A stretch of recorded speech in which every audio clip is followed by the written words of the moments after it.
Hey everyone, welcome back to another review. My name is Dan and today we are talking about Godzilla vs. Kong.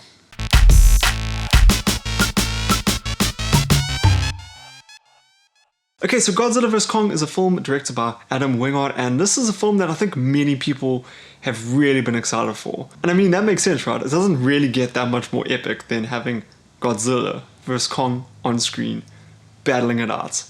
And I'll just be honest, I'm going to say that this movie was not great, but it was extremely fun and extremely entertaining. Let me share some of my criticisms first. So, once again, I think this has been an issue for many people throughout this franchise so far, and that is the characters, the human characters.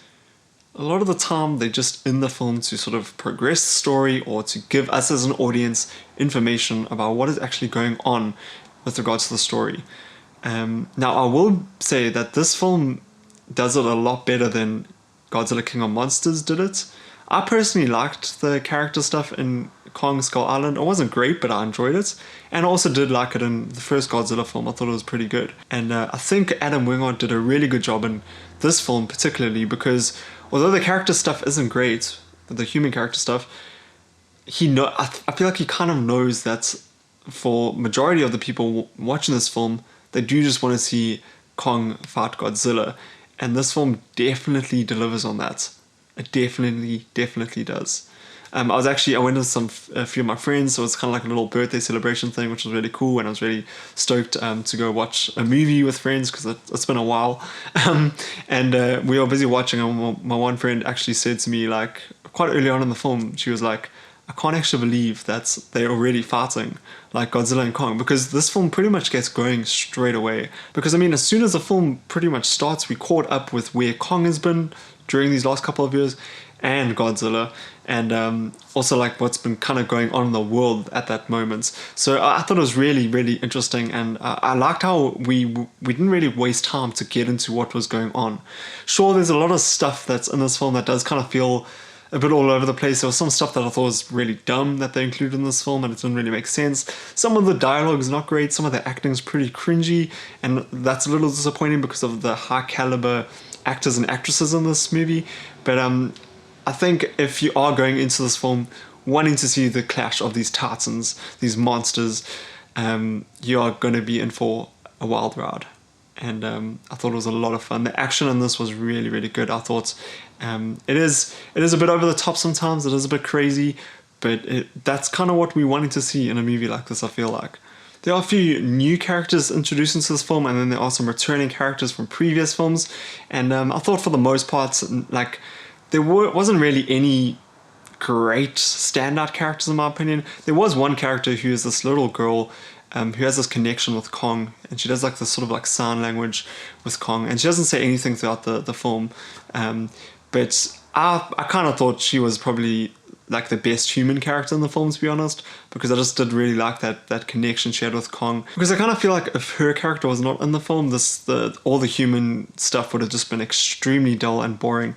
But at least with her character and her connection with Kong, it did give a little bit more depth and substance to this film that I think the film really needed. It was also just under 2 hours, which is kind of unusual for these blockbuster summer films these days.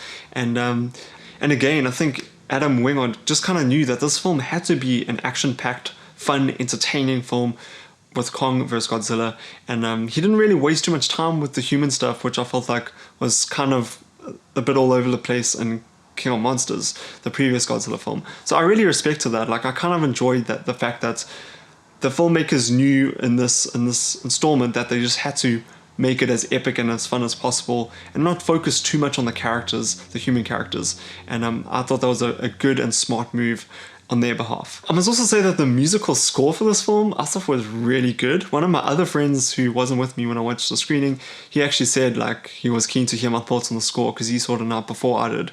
And I was like, oh, okay, like, cool, I'll like be listening out for that.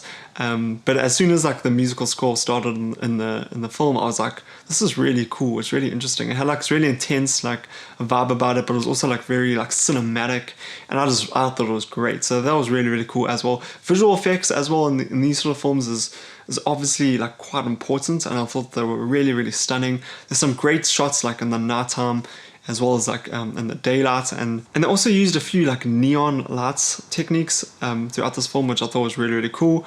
And I found that pretty great as well. And then finally, I must also just say this, if you are comfortable with going to the cinema and if the cinema is open in your area, this is a film I do recommend going to check out. Like, I feel like it did, like, because it was on this massive screen, we saw it in IMAX, because it was on this massive screen, it just made it that much more epic. And I'm sure, I think people will still enjoy it like on their TVs or if they watch it on HBO Max, but for me personally, I felt like this was a film you had to see in the cinema. It was one of those sort of like popcorn entertaining blockbuster summer films, and I think it really worked in that regard. And don't go into it expecting too much. There's a lot of cringe in this film. Some of the acting is not great, some of the dialogue is not great, some of the story doesn't really make that much sense, but it is entertaining and it is fun, and I do recommend checking it out. And I just loved being back in the cinema. It was honestly so fun and so great, and thanks so much to Stir Kinnickle, who's one of the local cinemas in South Africa. They once again did a really good job just with the COVID stuff, and I did feel really safe and comfortable watching this film. What do you think in the comments down below? If you have not yet seen it, are you excited to see it? What are some of your expectations? What are some of your theories? I'd love to know. Let me know in the comments down below. And thanks so much for all the love on the short form stuff I've done recently. I've been trying to get stuff out there, just being more creative and not just doing review stuff. I love reviews, but I also really like making like short film and story based content. So I have just kind of been trying to push out stuff, even if it's not like great. Like, I've just been trying to push it out anyway. So thanks so much for all the support and love I've been receiving on those. You guys are legends. But guys, thank you so much for watching this video. I really do appreciate it. I'll see you guys in the next one. And until then, please stay safe out there, and bye bye.